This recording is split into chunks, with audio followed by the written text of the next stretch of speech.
Hallo julle, kom ons praat 'n bietjie vandag oor die liefde.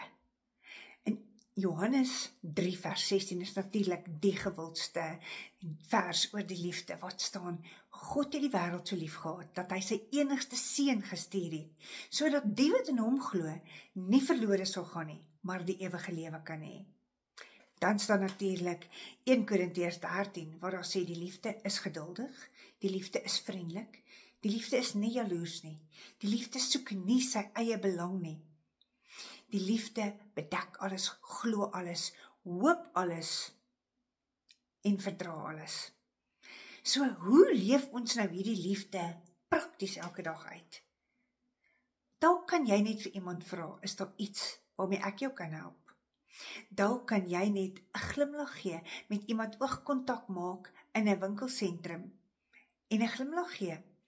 Dalk, wanneer iemand baie mooi lyk, kan jy vir hulle sê, jy lyk regtig baie mooi. En wanneer iemand lekker ruik, wanneer jy verby hulle stap, sê, sjoe, jy ruik regtig baie lekker. Opregte komplimente kan iemand se lewe verander. Kom, maak vandag 'n verskil.